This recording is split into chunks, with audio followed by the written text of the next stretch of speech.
Everyone, welcome back to my YouTube channel. I hope you all are doing good. तो आज इस video में हम लोग सपोर्ट वेक्टर रिग्रेशन को देखने वाले हैं। तो सबसे पहले हम लोग इसका कॉन्सेप्ट समझ लेते हैं। तो इसमें क्या होता है, सबसे पहले मैं आपको एक ग्राफ डिस्प्ले करके दिखा देती हूँ। देखो, तो इसमें एक ना एप्सिलॉन ट्यूब करके होता है, ये जो आपको एक बीच में रिग्रेशन लाइन दिख रही है और फिर एक ट्यूब बना हुआ है, इसको हम लोग एप्सिलॉन ट्यूब कहते हैं। तो इसमें क्या होता है, अब देखो यहाँ पे हमारे डेटा पॉइंट्स है, ठीक है। इसके अंदर क्या होगा कि हमारे जो पॉइंट्स हैं, डेटा पॉइंट्स और रिग्रेशन लाइन के बीच, मतलब अगर कितने भी डिस्टेंस होंगे हमारे डेटा पॉइंट्स और रिग्रेशन लाइन से, अगर कितना भी डिस्टेंस होगा तो वो हमें एरर नहीं देगा। बिकॉज क्योंकि जो भी डेटा पॉइंट्स है हमारे, वो हमारे एप्सिलॉन ट्यूब के अंदर है, ठीक है। और जो डेटा पॉइंट्स हमारे एप्सिलॉन ट्यूब के बाहर है वो हमें एरर दे सकता है। तो उस केस में हम लोग क्या करते हैं, हम लोग अपने जो बाहर में एप्सिलॉन ट्यूब के जो बाहर है डेटा पॉइंट्स, उससे और अपने रिग्रेशन और अपने उस ट्यूब से उन दोनों का डिस्टेंस देखते हैं। Means distance between the points and the tube itself, मतलब उन दोनों के बीच में फिर डिस्टेंस देखने लगते हैं। इसके अलावा जो भी डेटा पॉइंट्स इस एप्सिलॉन ट्यूब के अंदर हैं, उनके और रिग्रेशन लाइन के बीच अगर कितना भी डिस्टेंस हो, कोई फर्क नहीं पड़ेगा, कोई एरर नहीं देगा। सिर्फ जो एप्सिलॉन ट्यूब के बाहर है उनसे फर्क पड़ेगा। तो उस केस में हम लोग उस पूरे ट्यूब और जो बाहर है डेटा पॉइंट्स एप्सिलॉन ट्यूब के, उन दोनों के बीच का डिस्टेंस देखते हैं। तो इसका भी एक अलग फॉर्मूला होता है, वो जानना हमारे लिए जरूरी नहीं है। बस आप लोग ये ध्यान रखो, जो भी इस एप्सिलॉन ट्यूब के बाहर जो भी डेटा पॉइंट्स है, उनको हम लोग सपोर्ट वेक्टर्स कहते हैं। इसलिए इस रिग्रेशन का नाम सपोर्ट वेक्टर रिग्रेशन पड़ा। तो ये हो गई बेसिक सी कॉन्सेप्ट। अगर आप लोग को और ब्रीफली जानना है तो आप गूगल पे सर्च कर सकते हो, बहुत सारी वीडियोस मिल जाएंगी, तो आप लोग ब्रीफली भी समझ सकते हो। बट आज हम लोग इम्प्लीमेंटेशन देखने वाले, तो इम्प्लीमेंटेशन के हिसाब से आप लोग ये बेसिक सा कॉन्सेप्ट अपने दिमाग में रख सकते हो। इसमें जस्ट ये है, आप लोग एज मैं समराइज कर देती हूँ। सपोर्ट वेक्टर रिग्रेशंस में जो भी एप्सिलॉन ट्यूब के बाहर जो भी डेटा पॉइंट्स होते हैं, उनको हम लोग सपोर्ट वेक्टर्स बोलते हैं। और जो एप्सिलॉन ट्यूब के अंदर जितने भी डेटा पॉइंट्स हैं, उनमें और रिग्रेशन लाइन में अगर कितने भी डिस्टेंस होंगे तो वो हमें एरर नहीं देगा, बिकॉज वो डेटा पॉइंट्स हमारे इस एप्सिलॉन ट्यूब के अंदर है। जबकि बाहर जो भी एप्सिलॉन ट्यूब के बाहर जो भी डेटा पॉइंट्स है, वो और हमारे एप्सिलॉन ट्यूब के बीच में डिस्टेंस को हम लोग को देखना पड़ता है, क्योंकि वो हमारे एप्सिलॉन ट्यूब से बाहर है, मींस वो सेफ नहीं है, राइट। आप लोग इस तरह से समझ सकते हो, वो हमारे एप्सिलॉन ट्यूब के बाहर है तो वो सेफ नहीं है। तो वो और हमारे जो बाहर के डेटा पॉइंट्स और एप्सिलॉन ट्यूब के बीच का हम लोग डिस्टेंस देखते हैं। तो ये हो गया बेसिक सा कॉन्सेप्ट सपोर्ट वेक्टर रिग्रेशन का। और अब हम लोग इसका इम्प्लीमेंटेशन देख लेंगे। इम्प्लीमेंटेशन इसका बहुत यूनिक होने वाला है, बिकॉज लास्ट जितने भी हम लोग रिग्रेशन देखे उसमें बहुत सिंपल इम्प्लीमेंटेशन था। फीचर स्केलिंग वगैरह हम लोगों ने यूज नहीं किया था, तो इसमें हम लोग फीचर स्केलिंग भी यूज करने वाले हैं। तो डेटा सेट जो है यहाँ पे जो लास्ट, अब अगर आप लोगों ने मेरा पॉलिनोमियल रिग्रेशन वाली वीडियो देखी होगी, तो उसमें जो मैंने डेटा सेट यूज किया है, वही डेटा सेट मैं यहाँ यूज करूंगी। तो देख सकते हो, यही वाला सेम लास्ट वीडियो में जो मेरा डेटा सेट था, वही डेटा सेट है, पोजीशन, लेवल एंड सैलरी। तो यही तीन है। यहाँ पे भी मुझे सैलरी क्रिएट करनी है according to the position level. तो सेम ही है। और ये हमारा, जैसे कि मैंने बताया, अब हम लोग नॉन लीनियर डेटा के साथ वर्क कर रहे हैं। तो हम स्टार्टिंग में हम लोगों ने लीनियर डेटा सेट देखा, मीन सिंपल लीनियर रिग्रेशन में, मल्टीपल लीनियर रिग्रेशन में देखा। तो अब हम लोग क्या देख रहे हैं, नॉन लीनियर डेटा सेट के साथ हम लोग वर्क कर रहे हैं। तो उसके लिए हम लोग 3 रिग्रेशन देखने वाले हैं। सबसे पहले वाले वीडियो में मैंने पॉलिनोमियल रिग्रेशन का यूज किया नॉन लीनियर डेटा सेट पे। अब मैं यही नॉन लीनियर डेटा सेट पे यही डिसीजन ट्री एल्गोरिथम भी यूज करूंगी, डिसीजन ट्री रिग्रेशन भी, और रैंडम फॉरेस्ट रिग्रेशन भी यूज करूंगी। तो नेक्स्ट रैंडम फॉरेस्ट रिग्रेशन भी आने वाली है। तो आप लोग ये सब वीडियोस बिल्कुल भी मिस नहीं करना, क्योंकि एकदम बेसिक से स्टार्ट किया, एकदम बेसिक सा डेटा सेट है, तो आप लोगों को कॉन्सेप्ट क्लियर हो जाएगा। तो चलो हम लोग इम्प्लीमेंटेशन स्टार्ट करते हैं। से पहले इम्प्लीमेंटेशन स्टार्ट करने से पहले एक बहुत इंपॉर्टेंट चीज बता देती हूँ। जैसे कि मैंने बोला कि हमारे जो डेटा पॉइंट्स हैं, जो हमारे एप्सिलॉन ट्यूब के बाहर हैं, उनको हम सपोर्ट वेक्टर्स कहते हैं, राइट। तो हमारे जो डेटा पॉइंट्स है बाहर वाले, एप्सिलॉन ट्यूब के बाहर वाले, वो और हमारे एप्सिलॉन ट्यूब के जो बीच जो डिस्टेंस है, वो कम से कम होना चाहिए। तो वो हम लोग एक फॉर्मूला से निकालते हैं। तो वो मैं आपको डिस्प्ले करा के दिखा देती हूँ कि ये होती है फॉर्मूला। तो बेसिकली मोटो यहाँ यही होता है कि हमारे जो एप्सिलॉन ट्यूब के बाहर जो भी डेटा पॉइंट्स है वो और हमारा जो एप्सिलॉन ट्यूब है उन दोनों के बीच का जो डिस्टेंस है वो कम से कम होना चाहिए, ठीक है। तो ये हो गया एक सिंपल सा कॉन्सेप्ट। सो अब हम लोग इम्प्लीमेंटेशन स्टार्ट करते हैं। तो सबसे पहले आप लोग को पता ही होगा हम लोग क्या करते हैं। अगर आप लोगों ने मेरे लास्ट फिफ्टी वीडियोस देखे होंगे तो सबसे पहले हम लोग अपनी लाइब्रेरीज को इंपोर्ट करते हैं। तो मैं यहाँ पे हेडिंग नहीं लगा रही हूँ, आप लोग अपने जब कहीं पे भी अगर आप कोड कर रहे हो तो वहां पर आप लोग हेडिंग लगा सकते हो, लाइक इंपोर्टिंग द लाइब्रेरीज। में डायरेक्ट इम्प्लीमेंटेशन कर रही हूँ। सो यहाँ पे हम लोग लिखेंगे सबसे पहले हम लोग कौन कौन सी लाइब्रेरीज इंपोर्ट करेंगे। आप लोग को जैसे कि याद होगा लास्ट फ्यू वीडियोस में हम लोग 3 इंपॉर्टेंट लाइब्रेरीज को इंपोर्ट करते हैं। तो इसमें सबसे पहला आता है numpy, जो कि हमें अरेज के साथ वर्क करने में हेल्प करता है। इसके लिए हम लोग numpy यूज करते हैं, import numpy as np। Second हम लोग जो लाइब्रेरी यूज करेंगे वो है matplotlib, जो कि हमें बहुत अमेजिंग से चार्ट्स प्लॉट करने में हेल्प करेगा। matplotlib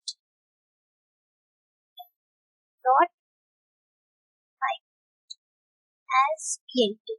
अब जैसे कि एज plt मैंने लिया, आप लोग कुछ और भी ले सकते हो। मैंने एज अ शॉर्टकट, आप लोग एज अ शॉर्टकट कुछ भी ले सकते हो, बिकॉज ऐसे numpy लिखना बहुत लंबा हो जाता है या matplotlib.pyplot लिखना बहुत लंबा हो जाता है, इसलिए हम लोग एज करके ऐसे शॉर्टकट लगा देते हैं np या plt या कुछ भी आप लोग को जो मन हो। And import pandas and pd as pd। ये pandas हम लोग बेसिकली डेटा सेट इम्पोर्ट करने के लिए यूज करते हैं। डेटा सेट के साथ वर्क करने के लिए हम लोग pandas का यूज करते हैं। आप लोग को ये लास्ट वीडियोस में अगर आप लोगों ने मेरी देखी होगी तो आप लोग को मैंने बहुत ब्रीफली समझाया है। तो अगर आप लोगों ने वीडियो नहीं देखा है लास्ट के प्रोजेक्ट्स के वीडियो तो वो भी आप लोग चेकआउट कर सकते हो। तो इसको हम लोग अब रन कर देंगे, ठीक है। हमारी लाइब्रेरीज तो इम्पोर्ट हो गई। अब नेक्स्ट स्टेप आता है हमें डेटा सेट को इम्पोर्ट करने का। तो अगेन मैं एक डेटा फ्रेम बनाऊंगी जिसका नाम मैं रखूंगी डेटा सेट। एंड जैसे कि मैंने बताया हमारा जो pandas है वो हमारे डेटा सेट के साथ वर्क करने में, डेटा सेट को इंपोर्ट करने में हेल्प करता है।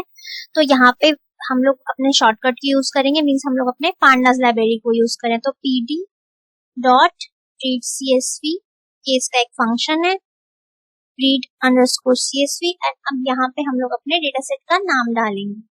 मेरे डेटा सेट का नाम है position underscore salaries, ठीक है। ये हमने अपने डेटा सेट को इंपोर्ट कर दिया। अब यहाँ पे भी हमने जैसे कि मैंने बोला कि मैंने यही लास्ट वीडियो में जो मैंने डेटा सेट लिया था पॉलिनोमियल रिग्रेशन में, वही डेटा सेट में यहाँ भी यूज कर रही हूँ। तो यहाँ पे भी हमारा same he x and y रहेगा। मीन्स हमारी लेवल जो है वो हमारी इंडिपेंडेंट वेरिएबल है, हमारी y जो है वो सैलरी है, मीन्स डिपेंडेंट वेरिएबल हमारी सैलरी होगी, आउटपुट वेरिएबल, ठीक है। तो अब हम लोग इसको डिफाइन करते हैं। हम लोग अपने x में क्या डालेंगे, तो डेटा सेट को अब इसका एक फंक्शन लूंगी iLoc। बेसिकली ये हमें इंडेक्स लोकेट करने में हेल्प करता है, ठीक है। तो इसमें मैं ले रही हूँ अपने सारे रोज, ठीक है। एंड कॉलम्स में मैं ले रही हूँ लेवल वाली, मीन्स मैं अपनी ये लेवल ले रही हूँ, ठीक है। ये हम लोग नहीं ले रहे हैं, हम लोग सिर्फ लेवल ले रहे हैं। एंड सैलरी में हम लोग मीन्स y में हम लोग अपनी सैलरी डाल रहे हैं। तो ये हमारे डिपेंडेंट वेरिएबल है सैलरी। एंड डॉट वैल्यूज, हमने सारी वैल्यूज चाहिए, ठीक है। एंड सिमिलरली हम लोग y में भी वही मेथड यूज करेंगे, डेटा सेट अपना, एंड देन अपने इंडेक्स को लोकेट करने के लिए iLoc, एंड देन अपने सारे रोज को लेंगे। एंड कॉलम हमारा हो जाएगा -1, मीन्स मेरा last column, and dot values. तो ये मेरा हो गया सेकेंड लास्ट कॉलम, ठीक है। एंड ये मेरा हो गया लास्ट कॉलम। तो जैसे कि मैंने आपको बताया मेरा लेवल मीन्स मेरा जो इंडिपेंडेंट वेरिएबल है मीन्स x, वो मेरा इसमें आ गया। y जो मेरा डिपेंडेंट वेरिएबल है, जो मेरी सैलरी है, मेरी आउटपुट वेरिएबल है, हमें सैलरी ही प्रिडिक्शन करनी है यहाँ पे, तो वो मेरा y में आ गया, ठीक है। x एंड y में हमने डाल लिया। अब हम लोग इसको एक बार प्रिंट करके देख लेते हैं कि हमारी x और y दिखते हैं। सो अब इसको प्रिंट करते हैं हम लोग। तो देखो हमारा इस तरीके से दिख रहा है 1 2 3 4 5 6 7 8 9 10, जस्ट लाइक दिस, ठीक है। ये हमारा हो गया। अब हम लोग y को भी प्रिंट करके देख लेते हैं।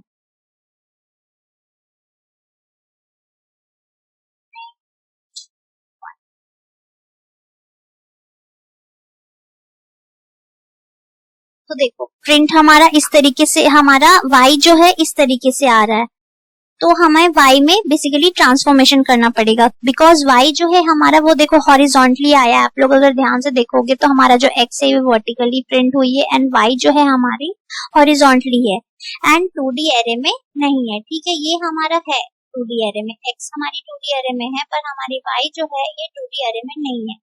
तो हमें बेसिकली यहाँ पे इसके लिए y को हमें यहाँ ट्रांसफॉर्मेशन लगानी पड़ेगी y में अपने। क्यों? बिकॉज देखो अभी हम लोग ना फीचर स्केलिंग लगाने वाले हैं। तो फीचर स्केलिंग में बेसिकली क्या होता है, एक क्लास होती है स्टैंडर्ड स्केलर। अगर आप लोगों ने मेरी सबसे पहली वाली डेटा प्री प्रोसेसिंग की वीडियो देखी होगी तो उसमें मैंने फीचर स्केलिंग बहुत ब्रीफली एक्सप्लेन किया है। तो अगर आप लोगों ने वो नहीं देखा है तो आप लोग प्लीज वो जाके देखो, तो आपको ये वीडियो और भी अच्छे से समझ आएगी कि मैं क्या कहने की कोशिश कर रही हूँ। तो हम लोग फीचर स्केलिंग में एक फंक्शन यूज करते हैं, वो है स्टैंडर्ड स्केलर। मैं आगे आपको स्टेप में दिखाऊंगी एंड देन अगेन एक्सप्लेन कर दूंगी, बट अभी के लिए मैं आपको बताती हूँ यहाँ पे हम लोग स्टैंडर्ड स्केलर फंक्शन का यूज करते हैं, जो कि हमारा सिर्फ एज अ इनपुट क्या लेता है, 2D एरे ही लेगा। ठीक है, तो उस केस में क्या होगा, हमें एरर मिलेगा बिकॉज वो तो 2D एरे लेता है। अब यहाँ तो हमारा 1D एरे है, तो हमें क्या करना पड़ेगा, ट्रांसफॉर्मेशन लगानी पड़ेगी।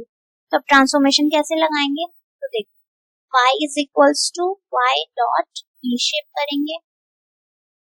ठीक है, और इसके बाद हम लोग अपने लेंथ ऑफ y कॉमा 1। तो देखो ये हमारा ट्रांसफॉर्मेशन लग जाएगा। तो अब हम लोग अगर अपने y को प्रिंट करके देखते हैं, हम लोगों ने अपने ट्रांसफॉर्मेशन कर लिया, हम लोगों ने अपने y को 2D एरे में कन्वर्ट कर दिया। तो अब क्या हुआ है हमारा, प्रिंट करके देख लेते हैं। अब देखो हमारा ये 2D एरे में कन्वर्ट हो गया कि नहीं। तो अब हमारा x and y same range में आ चुका है। ठीक है, 2D एरे में हो गया है। तो अब हम जब फीचर स्केलिंग करेंगे तो वहां पे हम लोग स्टैंडर्ड स्केलर जो क्लास इंपोर्ट करेंगे उसी के हेल्प से हम लोग स्केलिंग करते हैं, राइट, फीचर स्केलिंग। तो अब हमें एरर नहीं देगा, नहीं तो ये एरर देता है बिकॉज ये स्टैंडर्ड स्केलर जो क्लास है ना वो हमें एज इनपुट में 2D एरे ही लेता है। तो इसलिए हम लोगों को इसे कन्वर्ट करना पड़ता है। अगर ये ऑलरेडी 2D एरे में होता तो हम लोग इसमें ट्रांसफॉर्मेशन नहीं करते। तो हम लोगों ने, आप इस तरीके से ट्रांसफॉर्मेशन कर सकते हो। तो ये कर लिया हम लोगों ने ट्रांसफॉर्मेशन। अब हम लोग लगाने जा रहे हैं फीचर स्केलिंग। अब आप लोग सोच रहे होंगे कि हम लोगों को यहाँ फीचर स्केलिंग क्यों लगानी है, बिकॉज हम लोगों ने जैसे कि लास्ट फ्यू रिग्रेशन मॉडल्स में देखा, like simple linear regression, multiple linear regression, ये सब में हमने देखा कि हम लोगों ने फीचर स्केलिंग या पॉलिनोमियल रिग्रेशन, ये सब में हम लोगों ने फीचर स्केलिंग नहीं निकाला।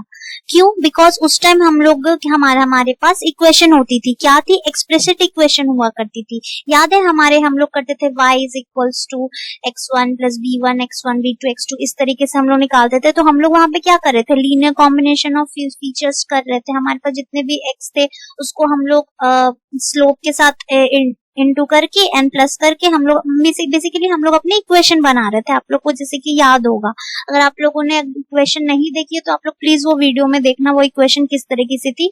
हम लोग वो एक्सप्लिसिट इक्वेशन लगा रहे थे बाकी सारे रिग्रेशन में, जिससे हमें y मिल रहा था, मीन्स हमारा आउटपुट वेरिएबल, मीन्स अपना हमें डिपेंडेंट वेरिएबल मिल रहा था। ठीक है, बट यहाँ पे क्या होता है, हमारे पास सपोर्ट वेक्टर रिग्रेशन में हमारे पास कोई इक्वेशन नहीं होता है। ठीक है, तो हमें यहाँ पे इम्प्लिसिट इक्वेशन होता है जी। जैसे कि मैंने आपको बोला कि हमारे पास बाकी सारे जितने भी रिग्रेशन थे उन सब में हम लोगों ने क्या लगाया, हमारे पास एक्सप्लिसिट इक्वेशन हुआ करती थी। हमारे पास लीनियर कॉम्बिनेशन ऑफ फीचर्स से linear combination of means x जो भी था हमारा इंडिपेंडेंट वेरिएबल, उन सब से हम लोग अपना y निकाल रहे थे, वो हमारा इक्वेशन हुआ करता था। बट एसवीआर में कोई इक्वेशन नहीं होता है। तो अब हम लोगों को क्या करना होगा, हम लोग को अपने जो भी हमारे x हैं, मीन्स हमारा x यहाँ पे क्या है, लेवल है, मीन्स हमारा फीचर्स एंड सैलरी हमारा y है। तो इन दोनों को हम लोगों को सेम स्केल में लाना पड़ेगा। ठीक है, तो अब सेम स्केल में लाने के लिए हमें फीचर स्केलिंग लगानी पड़ती है, मीन्स हमारा जो ये दोनों है वो सेम रेंज में आ जाए। ठीक है, ताकि हमें प्रिडिक्शन करने में आसानी हो, हमारे मॉडल अच्छा प्रिडिक्शन दे। तो हम लोग क्या होगा, या इस केस में अब देखो हमारी लेवल और सैलरी हम लोग यहाँ पे इन दोनों में ही हम लोग फीचर स्केलिंग लगाएंगे, मींस अपने इंडिपेंडेंट वेरिएबल जो हमारी फीचर्स है उसमें भी एंड डिपेंडेंट वेरिएबल उसमें भी। अब मैंने जो फीचर स्केलिंग की वीडियो बनाई थी, सबसे पहली जो डेटा प्री प्रोसेसिंग की वीडियो, तो उसमें मैंने सिर्फ एक में लगा के दिखाया था आपको, बिकॉज उस केस में हमारे पास क्या था, हमारा जो डिपेंडेंट वेरिएबल था उसमें बाइनरी वैल्यूज थे, इसलिए मैंने नहीं लगाया था। बट यहाँ पे अब देखो, अब हमारे पास बाइनरी वैल्यूज नहीं है, तो हमें यहाँ पे फीचर स्केलिंग लगानी पड़ेगी। तो अब सपोज हमारे किसी भी सपोज डिपेंडेंट वेरिएबल या इंडिपेंडेंट वेरिएबल में बाइनरी वैल्यूज होती, मीन 0 या 1 होते, मीन डमी वेरिएबल्स होते, तो उस केस में हम लोग फीचर स्केलिंग नहीं करते हैं, बिकॉज तब हमारा जो डेटा है वो राइट रेंज में होता है, राइट। बट यहाँ पे ऐसा नहीं है, यहाँ पे हमें इन दोनों मीन्स एक्स और वाई दोनों को एक सेम रेंज में लानी होगी, इसलिए हम लोग इंडिपेंडेंट वेरिएबल और डिपेंडेंट वेरिएबल को सेम रेंज में लाने के लिए हम लोग यहाँ पे फीचर स्केलिंग का अप्लाई करेंगे। तो इसका कॉन्सेप्ट आप लोगों को आई होप मैंने अभी समराइज कर दिया जो मैंने उस वीडियो में बताया था। फिर भी आप लोगों को कुछ भी डाउट है तो आप लोग प्लीज वो वीडियो जाके देख लेना, उसमें मैंने बहुत ब्रीफली अच्छे से बताया हुआ है। एंड कोई भी डाउट हो तो आप लोग कमेंट सेक्शन में पूछ सकते हो, मैं और अच्छे से एक्सप्लेनेशन देने का ट्राई करूंगी। तो अभी देखो हमारे पास यहाँ पे क्या होता है, अगेन यहाँ पे हम लोग scikit-learn का यूज करेंगे अपने स्टैंडर्ड स्केलर, जो भी मैंने अभी बताया स्टैंडर्ड स्केलर क्लास को इंपोर्ट करने के लिए। तो हमें क्लास इंपोर्ट करनी पड़ती है बेसिकली फीचर स्केलिंग के लिए। तो यहाँ पे मैं लिखूंगी from sklearn dot pre processing and import standard scaler. अब जैसे कि मैंने आपको अभी अभी बताया था, स्टैंडर्ड स्केलर क्लास का भी मैंने नाम लिया था, आप लोग को याद होगा कि ये जो हमारा यही स्टैंडर्ड स्केलर क्लास का मैं तब बात करी थी, क्योंकि ये हमारी क्लास जो है ये हमें 1D एरे नहीं लेने देता है, इसी के लिए हम लोगों को अपने y को 2D एरे में कन्वर्ट करना पड़ा था, नहीं तो ये एरर देता। इसी क्लास की वजह से ये as a input 2D array ही लेता है। तो ये हो गया हमारा स्टैंडर्ड स्केलर, यही हमें हेल्प करेगा फीचर स्केलिंग में। तो ये हम लोगों ने अपने क्लास को इंपोर्ट कर लिया, अब इसका ऑब्जेक्ट बना लेते हैं। तो अभी हम लोग, अब जैसे कि मैंने बोला एक्स और वाई दोनों में हम लोगों को स्टैंडर्ड स्केलिंग करनी है, तो अब दोनों के लिए अलग अलग ऑब्जेक्ट बनाएंगे। अब सेम ऑब्जेक्ट हम लोग यहाँ यूज नहीं करेंगे, तो 2 स्टैंडर्ड स्केलर ऑब्जेक्ट बनानी है। तो कैसे बनाएंगे, चलो देखते हैं। तो अगेन SCX लिखती हूँ मैं, आप लोग कुछ और नाम भी दे सकते हैं, आप पे डिपेंड करता है। एंड अपना क्लास ले लेते हैं ऑब्जेक्ट बनाने के लिए। अब वैसे ही हम लोग इसका भी वाई का भी क्लास बना लेते हैं, स्टैंडर्ड स्केलर। ठीक है, ये हो गया। अब हम लोग इसको फिट कर देते हैं, ठीक है। तो मैं यहाँ पे x ले रही हूँ, आप लोग कुछ और भी ले सकते हो, x underscore SC_x dot fit transform का मेथड यूज करेंगे हम, ठीक है। तो x और y दोनों में हमें फीचर स्केलिंग लगानी है, ठीक है। ऑब्जेक्ट तो डिफाइन कर दिया, अब हमें x और y दोनों में फीचर स्केलिंग लगानी है। तो अब इसके लिए हम लोग फिट ट्रांसफॉर्म का मेथड यूज कर रहे हैं, ठीक है। तो फिट ट्रांसफॉर्म, अब इसमें मैं अपना x डाल रही हूँ, सिमिलरली y में लगाना है, अब तो y में भी लगा देते हैं। तो ये रहा मेरा ऑब्जेक्ट SC_y। अब इसको हम लोग डॉट फिट अंडरस्कोर ट्रांसफॉर्म, तो इस हमारे फिट अंडरस्कोर ट्रांसफॉर्म मेथड से हमारे y में भी फीचर स्केलिंग लग जाएगा। तो अब हम लोग एक एक करके इसको प्रिंट करा के भी देख लेंगे, ठीक है। सो चलो अब हम लोग प्रिंट करा के देख लेते हैं अपने x और y को। तो प्रिंट x पहले देखते हैं, देखो अब हमें ये स्केल्ड वैल्यू मिल गई, मींस हमारा जो ये x था 1 to 10, ये अब हमें ये स्केल वैल्यू मिल गई। तो यहाँ पे बेसिकली क्या हुआ, हमने स्टैंडर्डाइजेशन परफॉर्म की है, ठीक है। तो अब हमें x और y दोनों सेम रेंज में मिल जाएंगे। अब y को भी मैं एक बार दिखाई देती हूँ, y देखो, अब देखो स्टैंडर्डाइजेशन में क्या होता है, हमें स्केल वैल्यू मिल जाती है जिस भी कॉलम में हम लोग लगाते हैं। तो अब यहाँ पे हम लोग x और y दोनों में लगाया, तो अब दोनों में देखो अब दोनों सेम रेंज में आ चुके हैं। ठीक है, अब हमें अपने प्रिडिक्शन करने में या अपने मॉडल क्रिएट करने में इजी होगा। ठीक है, तो स्टैंडर्डाइजेशन का रेंज यूजुअली -3 to +3 होता है, इसलिए आपको दिख रहा होगा ये 0, -1, 2 अप टू, तो ये -3 से अप टू 3 तक जाता है। तो हमें अब x और y जो है स्केल वैल्यू भी मिल गई। तो अब हम लोग जो है अपने डेटा सेट पे SVR मॉडल ट्रेन कर सकते हैं। तो अब हमारा जो नेक्स्ट स्टेप होगा अपने डेटा सेट पे SVR मॉडल ट्रेन करना, तो वो अब हम लोग देखते हैं। सो अब हम लोग अपनी डेटा सेट पे SVR मॉडल को ट्रेन करेंगे। तो अब हम लोग वो लिख लेते हैं कि हम लोग को कैसे ट्रेन करना है। तो सबसे पहले देखो, मैं क्लास इंपोर्ट करूंगी, तो मैं अपने sklearn लाइब्रेरी का यूज कर रही हूँ, जैसे कि लास्ट टाइम यूज किया था, sklearn dot svm and import. मैं अपना क्लास इंपोर्ट करूंगी जिसका नाम है SVR। ठीक है, ये हो गया। अब मैं इस अपने क्लास का एक ऑब्जेक्ट बना लेती हूँ, तो मैं इसका नाम दे रही हूँ regression is equals to SVR, और इसमें हम लोग एक पैरामीटर पास करेंगे, kernel is equals to RBF। तो RBF का मतलब होता है रेडियल बेसिस फंक्शन। तो बेसिकली ये क्या करेगा, हमारा जो डेटा सेट में हमारी जो पोजीशन लेवल और जो सैलरीज है, इन दोनों के बीच जो कोरिलेशन है ना, वो इसके हेल्प से फाइंड आउट होगा। मींस हमारा जो ये रेडियल बेसिस फंक्शन कर्नल है, इसके हेल्प से हमें कोरिलेशन पता चलेगा कि हमारा क्या कोरिलेशन है हमारे पोजीशन लेवल एंड सैलरी के बीच में। तो हमारा क्लास हमने इंपोर्ट कर लिया SVR एंड उसका ऑब्जेक्ट बना लिया जिसका नाम है रिग्रेशन। अब इस तरीके से हम लोगों ने अपना SVR मॉडल तो बिल्ड कर लिया। अब हम लोग इसको अपने डेटा पे ट्रेन करेंगे, मींस फिट करेंगे। तो यहाँ पे मैं फिट मेथड यूज करूंगी, तो रिग्रेशन डॉट फिट मेथड, इसके हेल्प से हम लोग अपने डेटा पे अपने इस मॉडल को ट्रेन कर लेंगे। तो मेरा यहाँ क्या है, x एंड y। तो x और y को मैं यहाँ पे अपने पूरे डेटा सेट में लगा रही हूँ।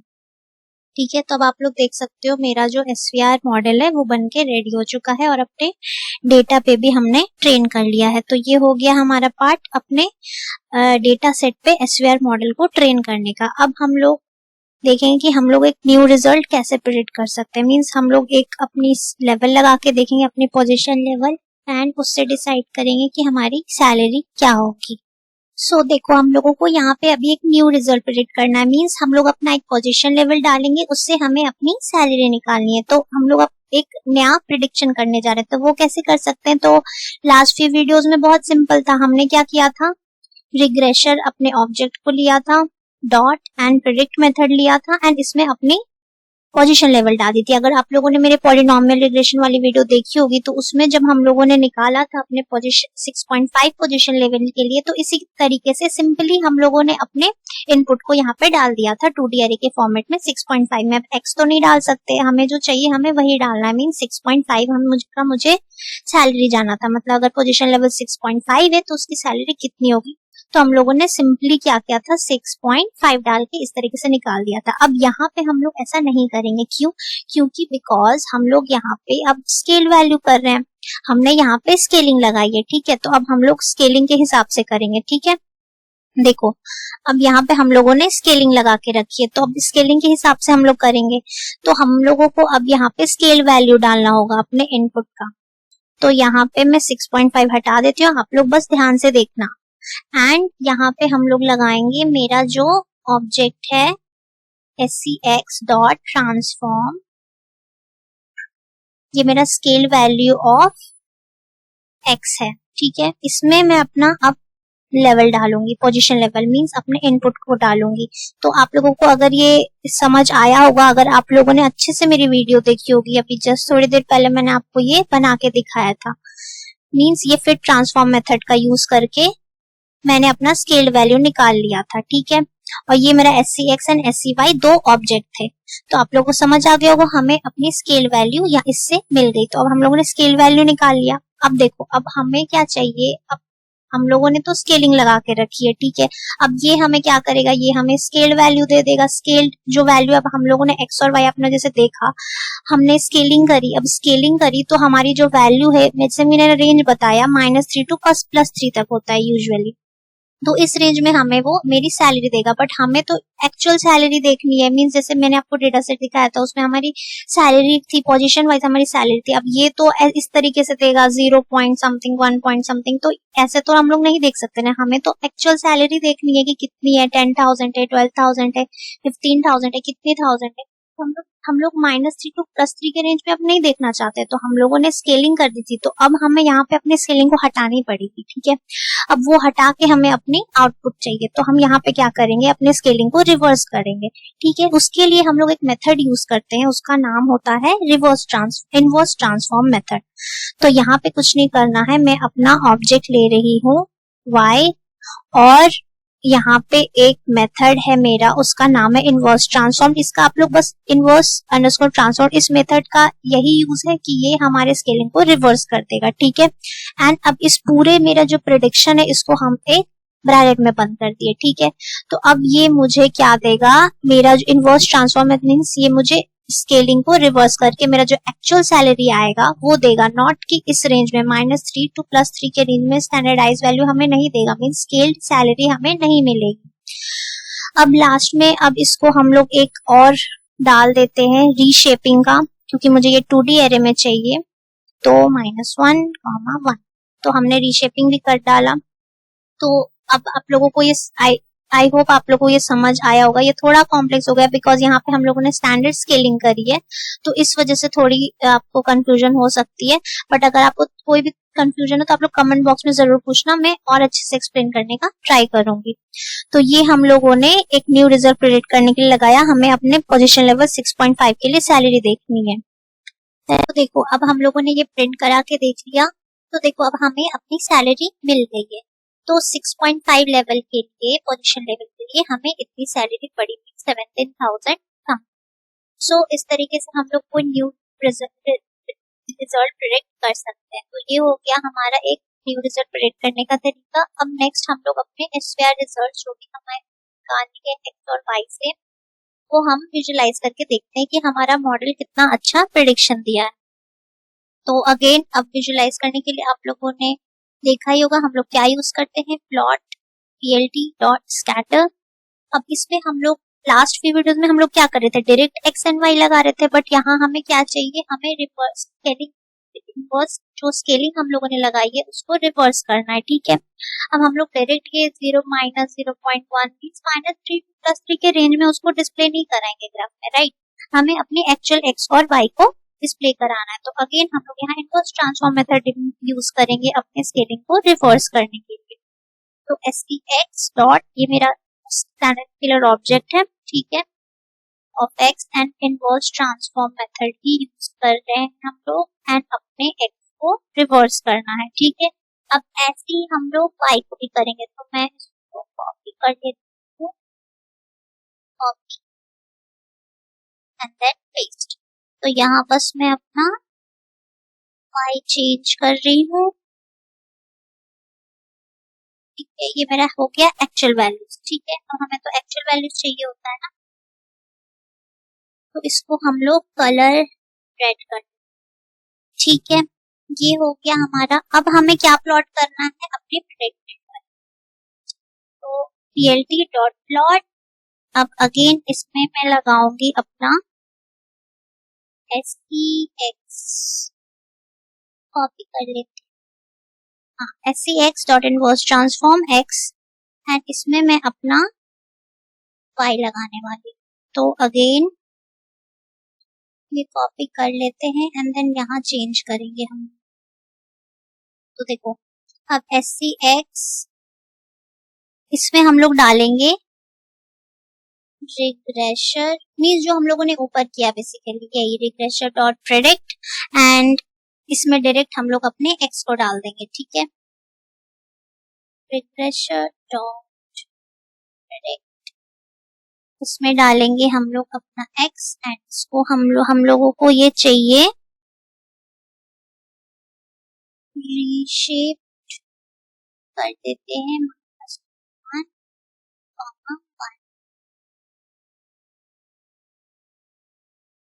एंड कलर इसका मैं ब्लू रख देती हूँ। ठीक है, इस तरीके से हम लोगों ने अपने प्रेडिक्टेड के लिए भी प्लॉट कर लिया था, plt.plot। तो ये हमारी एक्चुअल वैल्यूज हो गई, ये हमारे प्रेडिक्टेड।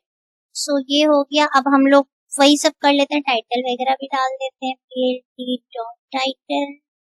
इसका क्या नाम रखूं, इस पे आईडी रखूं। एंड देन हम लोग y लेवल और x लेवल में क्या शो करना है वो डाल देते हैं, .x लेवल। इसमें डाल देती हूँ मैं पोजीशन लेवल के हिसाब से मुझे सैलरी चाहिए, y level salary and then plt.show to show the। So देखो मैंने ये डन किया, तो देखो मुझे ये प्लॉट ग्राफ आ गया। तो देखो ये उतना भी बुरा प्रेडिक्शन नहीं दिया है। तो और स्मूथ कर्व के लिए हम लोग हाई रिजोल्यूशन में भी इसको प्लॉट कर सकते हैं, बट अभी के लिए इतना ही। और नेक्स्ट वीडियोस में मैं आपको हाई रिजोल्यूशन में स्मूथर कर्व के लिए भी बताऊंगी कि क्या ट्रिक होती है। सो ये हम लोगों ने, आप लोगों को समझ आ गया होगा। यहाँ पे थोड़ा सा कॉम्प्लेक्सिटी आई है बिकॉज ऑफ स्केलिंग जो हमने लगाई ऊपर, उसकी वजह से थोड़ी सी आई है, बट ऑल ओवर ये बहुत सिंपल था। देखो सबसे पहले हम लोगों ने अपने एक्चुअल जो मेरी x और y थी, मींस मेरे जो independent variable and dependent variable means input and output दोनों x एंड y को जो मेरा स्केल्ड वैल्यू में किया था उसको मेरे को रिवर्स करके यहाँ पे दिखाना था। तो इसलिए मैंने यहाँ पे इनवर्स ट्रांसफॉर्म का यूज किया। तो हमें यहाँ पे स्केल वैल्यू अब भी नहीं मिल रही है, अब हमें एक्चुअल x और y मिला। ठीक है, उसको हम लोग ना रेड पॉइंट से, आप लोग देख सकते हो रेड कलर लगाया है, उसको हम लोग रेड पॉइंट से डिस्प्ले कराया। अब हमने प्लॉट क्या किया है, अब देखो हम लोगों ने यहाँ पे एक्चुअल अपनी input variable means independent variable लिया एंड देन अपने डिपेंडेंट वेरिएबल के लिए देखो रिग्रेशर डॉट प्रेडिक्ट x मींस जो बेसिकली हम लोगों ने यहाँ ऊपर किया था अपने 6.5 मींस पोजीशन लेवल को, पोजीशन लेवल लगा के इस 6.5 पोजीशन लेवल की सैलरी निकाली थी, वही हम लोगों ने यहाँ किया। जस्ट हम लोगों ने यहाँ पे अपना x डाल दिया है। तो हम लोगों ने यहाँ पे अपने इंडिपेंडेंट वेरिएबल को लिया एंड देन अपने dependent variable means output variable को लिया है एंड देन उसमें रीशेपिंग की एंड देन इसको हम लोग ब्लू कलर से डिस्प्ले कराया है। तो इस तरीके से आप लोग देख सकते हो ये कितना अच्छा डिस्प्ले हो के आया है। तो ये उतना बुरा भी नहीं प्रेडिक्शन किया है मैं कहूंगी, बट हाँ पॉलिनोमियल रिग्रेशन ज्यादा अच्छा प्रेडिक्शन दिया था। बट यही मैं आपको दिखाना चाहती हूँ, जैसे कि मेरा नॉन लीनियर डेटा सेट था तो उसमें ये सपोर्ट वेक्टर रिग्रेशन हमारा कैसा परफॉर्म कर रहा है। तो ये इस हम लोग देख पाए कि हम लोग ये कैसे परफॉर्म कर रहा है, अच्छा कर रहा है या नहीं कर रहा है। तो ये यहाँ पे ये मॉडरेट परफॉर्मेंस दिया है। सो इसी तरीके से आप लोग और कॉम्प्लेक्स डेटा सेट के साथ यूज कर सकते हो उसको। जैसे अभी मेरे पास तो बस एक इंडिपेंडेंट वेरिएबल था, मींस एक ही x था एंड एक y था। तो आप लोग बहुत सारे फीचर्स मींस बहुत सारे x के साथ भी वर्क कर सकते हो। तो आगे हम लोग और कॉम्प्लेक्स डेटा सेट के साथ ऐसे मॉडल्स को देखेंगे। सो आई होप आप लोग को ये सिंपल सा बेसिक सा इम्प्लीमेंटेशन समझ आया होगा सपोर्ट वेक्टर रिग्रेशन का। ये थोड़ा सा कॉम्प्लेक्स था because of standard scaling, but आप लोग को अब स्टैंडर्ड स्केलिंग आई होप आपको बहुत अच्छे से समझ आ गई होगी कि हम लोग क्यों यूज करते हैं, कैसे यूज करते हैं। ऑल्सो अगर आपको कोई और डेटा सेट मिलेगा और आपको उसमें स्टैंडर्ड स्केलिंग लगानी होगी तो आप लोग ये कोड भी कॉपी पेस्ट करके एंड थोड़ी बहुत एडिटिंग करके भी लगा सकते हो। एंड आप लोग को कोई भी डाउट हो तो आप लोग मैं कमेंट बॉक्स में पूछना, मैं हेल्प करने का ट्राई करूंगी। So that's all in this video. I hope you like this video and don't forget to like, share and subscribe. Bye everyone.